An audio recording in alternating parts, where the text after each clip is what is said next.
Hola, son las 7 de la noche en Bogotá, Quito y Lima y las 6 en Ciudad de México. Bienvenidos a esta emisión de Directo América. Les doy la bienvenida a estas 2 horas de información en France 24. Estos son los hechos más destacados de la jornada. Los agricultores franceses continúan bloqueando las vías que conducen a París para acercar la ciudad. Piden medidas tanto nacionales como a nivel europeo para rentabilizar sus exportaciones y reducir la burocracia, y aseguran que son víctimas de competencia desleal. La Casa Blanca advirtió a Venezuela que tiene hasta abril para cumplir los acuerdos con la oposición. De lo contrario, se volverá a estudiar la imposición de sanciones. Esto tras confirmarse la inhabilitación de la lideresa y candidata opositora María Corina Machado, que aseguró que continuará en la contienda presidencial. Ya son 16 los países que han frenado su financiación a la Agencia de Naciones Unidas para los Refugiados Palestinos. Esto tras las denuncias de que el personal del organismo colaboró con Hamás en los ataques contra Israel del 7 de octubre. La Corte Internacional de Justicia, el máximo organismo jurídico de la ONU, determinó que hay un posible riesgo de que Israel cometa un genocidio en la Franja de Gaza. Por eso ordenó 6 medidas provisionales para que los israelíes hagan todo lo necesario para evitar actos genocidas contra los palestinos. ¿Para qué sirven estas medidas provisionales? Más adelante en el debate con María Clara Calle ya lo analiza con sus invitados. Y a continuación en economía, Brasil registró en 2023 el segundo déficit más grande en su historia, por debajo de 2020. La administración de Lula da Silva parece alejarse poco a poco de su promesa de lograr déficit cero, mientras los mercados miran escépticos su gestión económica.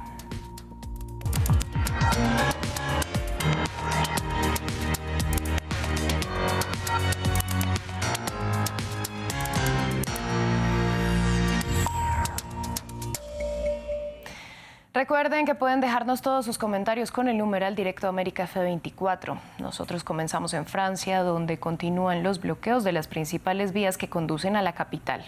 Los agricultores siguen protestando en medio de su descontento por las medidas anunciadas por el gobierno, entre ellas la prohibición de ciertos insumos campesinos dentro del país, lo que obliga a importar productos que ellos mismos podrían producir. Piden mejores condiciones a nivel nacional, pero también dentro de la Unión Europea. Veamos el informe. Este es el punto que materializa todas las tensiones, la competencia desleal de productos extranjeros. Quiero que veamos qué medidas adicionales podemos tomar en estos temas de competencia desleal. No es normal que te impiden usar ciertos productos. Los agricultores franceses están en desventaja en comparación con sus vecinos europeos. En su búsqueda por el desarrollo sostenible en materia de ecología, Francia ha ido más allá de las normas europeas en ciertos puntos. Los neonicotinoides, por ejemplo, son ampliamente utilizados en la remolacha azucarera, pero se dice que afecta a las abejas. Los agricultores europeos pueden usar algunos de ellos, excepto en Francia, donde todos están prohibidos desde 2016. El gobierno prometió una alternativa, pero nunca la ha presentado y, en consecuencia, los cultivos han sido devastados por una enfermedad y se han reducido un 30% entre 2017 y 2022. Francia ahora importa remolacha desde Alemania, rociada con neonicotinoides, e incluso desde Ucrania, que cultiva remolacha transgénica, tratada con ciertas moléculas prohibidas desde años en la Unión Europea, en una paradoja que afecta a todos los sectores agrícolas. Es necesario revisar todo el sistema. Necesitamos algunas propuestas concretas sobre la tributación de productos importados del extranjero que entran en competencia desleal con nosotros, que se elaboran con especificaciones completamente diferentes a las nuestras. También los criadores de aves de corral tendrán que respetar las nuevas normas para luchar contra la producción intensiva. Mientras tanto, Bruselas facilita la importación de aves de corral ucranianas, 2 o 3 veces más baratas y producidas en granjas gigantes. Hoy, todo el sector agrícola francés está en crisis, en déficit en comparación con sus vecinos europeos. Francia pasó del segundo al quinto lugar mundial en exportaciones agrícolas en 15 años. La Casa Blanca advirtió al gobierno venezolano que tiene hasta abril para cumplir con los acuerdos logrados con la oposición, o de lo contrario estudiará volver a imponer sanciones. De hecho, el Departamento de Estado ya autorizó recortes en las operaciones con la compañía minera de Venezuela. Esto luego de que fuera confirmada la inhabilitación de la candidata opositora María Corina Machado, quien este lunes se rehusó a retirarse de la contienda presidencial. El informe es de William Gasso. María Corina Machado no abandona la carrera presidencial. La candidata opositora, quien ganó las primarias de octubre, rechazó su inhabilitación que fue confirmada por la Corte Suprema el 26 de octubre. Machado fue declarada inelegible por fallas en sus declaraciones patrimoniales. Yo recibí el mandato de casi 3 millones de venezolanos que ejercieron la soberanía popular el 22 de octubre. Yo represento esa soberanía popular. No pueden hacer elecciones sin mí y sin los millones de venezolanos que votaron ese día. Los acuerdos firmados en Barbados entre el chavismo y la oposición abrieron la puerta a una apelación de la condena y a la reducción de las sanciones estadounidenses. El gobierno de Nicolás Maduro se comprometió a celebrar elecciones libres y justas a cambio del levantamiento de los castigos. Pero ahora Estados Unidos piensa reanudar las sanciones. Ciertamente tenemos opciones con respecto a las sanciones y ese tipo de cosas que podríamos tomar. Tienen hasta abril. Tienen que tomar las decisiones correctas y permitir que los miembros de la oposición se presenten a las elecciones. Por su parte, la Asamblea Nacional Venezolana advirtió a Washington sobre interferir en sus asuntos internos. Estamos muy atentos a las acciones que tomen en los próximos días que puedan ser consideradas agresivas para con el derecho que tiene este país a vivir en paz, a progresar y a que se levanten todas las medidas coercitivas unilaterales llamadas sanciones. Las elecciones deberían tener lugar en el segundo semestre de 2024, pero el Consejo Nacional Electoral cercano al oficialismo no ha anunciado la fecha precisa. En Guatemala hubo un nuevo choque entre el presidente Bernardo Arévalo y la fiscal general Consuelo Porras. El mandatario aseguró que la funcionaria se rehusó a cumplir con su mandato al retirarse de una reunión de gabinete. Desde Ciudad de Guatemala, Andrés Suárez Jaramillo, corresponsal de France 24, nos ampliaba previamente la información. Bernardo Arévalo sostiene un pulso mediático con la fiscal Consuelo Porras, que mantiene en vilo el inicio de la nueva presidencia en Guatemala. Ya son 2 los desplantes que Porras le ha hecho al presidente Arévalo, y uno de ellos el ocurrido en la mañana de este lunes, cuando de súbito decidió abandonar la reunión de los ministros, se negó a participar de ella, aludiendo a que su estancia allí era ilegal.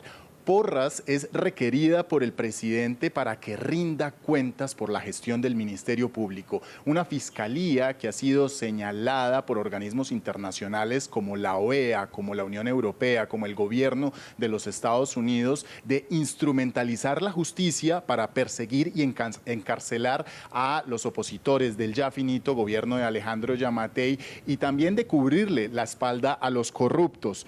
En consecuencia, por sus inasistencias, Bernardo Arévalo dice que su gobierno analizará acciones legales en contra de la fiscal, ya que sus argumentos no son aplicables y además está demostrando no tener voluntad para cumplir con el mandato que le obliga la ley. En contrapartida, Consuelo Porras ha decidido invitar al presidente Arévalo en la tarde de este mismo lunes a que mejor la visite en el Ministerio Público el 7 de febrero y así puedan hablar de cooperación interinstitucional en favor de las víctimas del delito. Esto, para los analistas, es una clara incitación, una clara irritación al gobierno, demostrándose Porras como independiente, como intocable y aferrándose al cargo del que ha dicho no piensa renunciar. Una ola de calor azota América del Sur y deja incendios forestales y emergencias en varios países. A continuación hacemos un repaso de algunos de ellos. En Colombia, el gobierno de Gustavo Petro declaró el desastre nacional para destinar recursos para controlar los 13 incendios que se encuentran activos actualmente. Desde el 3 de noviembre de 2023 se han registrado 323 incendios forestales y han consumido 6.723 hectáreas, algunas de ellas en los cerros que rodean la capital, Bogotá. En Argentina, los incendios forestales han consumido más de 1.000 hectáreas del Parque Nacional Alerces, ubicado en la Patagonia, declarado Patrimonio Natural de la Humanidad por la UNESCO. Las autoridades están trabajando para tratar de controlar las llamas que se cree fueron provocadas. Las condiciones climáticas, como el exceso de humo, han obstaculizado las labores. Y en el vecino Chile, las autoridades emitieron una alerta roja para el centro del país debido a las altas temperaturas que se espera ronden los 40 grados Celsius. La Agencia de Prevención de Desastres advierte que esta ola de calor, el viento y la sequía generarían las condiciones perfectas para los incendios. Cambiamos de tema porque ya son 16 los países que le han retirado su apoyo a la Agencia de Naciones Unidas para los Refugiados. Esto tras las denuncias de que trabajadores del organismo colaboraron con Hamás en los ataques del 7 de octubre contra Israel. El secretario general de la ONU, Antonio Guterres, recordó que 30.000 personas trabajan en la agencia y pidió no suspender la financiación. Por sus siglas en inglés, la UNRWA se creó en 1949 y desde entonces ha ayudado con labores humanitarias en Medio Oriente. Conozcamos un poco más de esta organización y de su funcionamiento. Creada hace 75 años, tras la Primera Guerra Árabe-Israelí, la Agencia de Obras Públicas y Socorro de las Naciones Unidas para los Refugiados de Palestina, también conocida como UNRWA, ha sido durante mucho tiempo un salvavidas esencial para los millones de palestinos registrados en la agencia. Su objetivo es brindar asistencia y protección humanitaria, ofreciendo una amplia gama de servicios. En materia de educación, más de 500.000 niños están matriculados en escuelas gestionadas por la agencia, así como la atención sanitaria y la gestión de unos 60 campos de refugiados.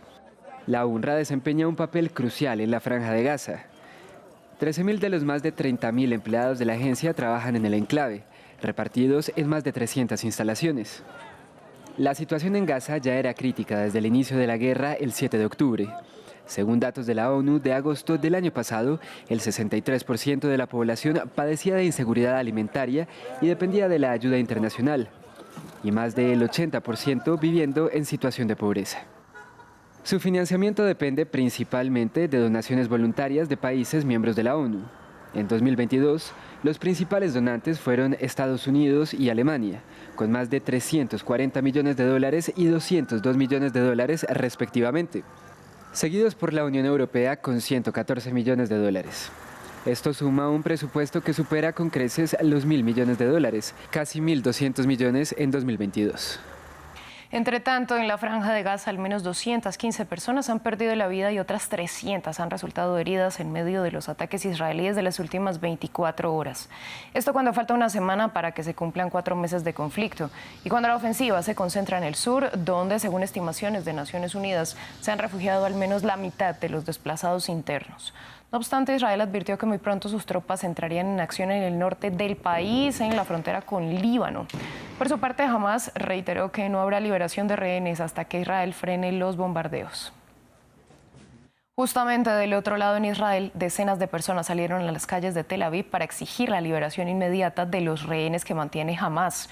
Urgen al gobierno de Benjamin Netanyahu que detenga las hostilidades y traiga de regreso a casa a sus seres queridos. Alrededor de 130 personas continúan retenidas por el grupo islamista desde el 7 de octubre, cuando sus militantes atacaron ciudades israelíes y mataron a 1.200 personas y tomaron como rehenes a 240. Estados Unidos prometió que habrá represalias tras el ataque con drones en la frontera entre Siria y Jordania que cobró la vida de 3 de sus ciudadanos y que fue reivindicado por milicias proiraníes. Es la primera vez que mueren soldados estadounidenses desde el inicio de la guerra entre Israel y Hamás, lo que hace temer una escalada regional. Golpeada por un ataque de drones el domingo, la base militar de Al-Tanf, en la frontera sirio-jordana, está ocupada desde 2016 por soldados estadounidenses que llegaron para participar en la coalición contra el grupo Estado Islámico. En una visita de campaña electoral, el presidente Biden reaccionó. Quiero subrayar que anoche tuvimos un día difícil en Oriente Medio. Perdimos a 3 valientes en un ataque a una de nuestras bases. Pido un minuto de silencio por nuestros 3 soldados caídos.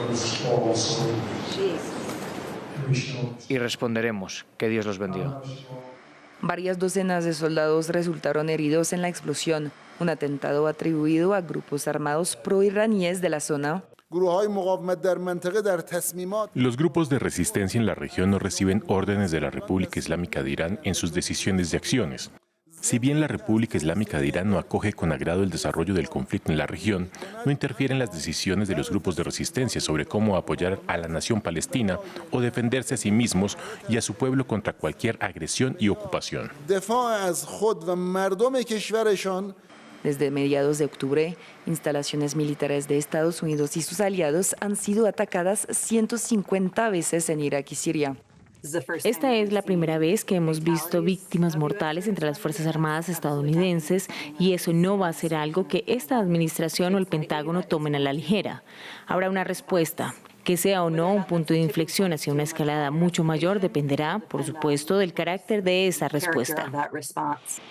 Por su parte, Hamás celebró el ataque y lo describió como un mensaje a la administración estadounidense. En Reino Unido, una investigación constató la transmisión accidental de la proteína causante del Alzheimer, una enfermedad hasta ahora asociada a la vejez y a la genética.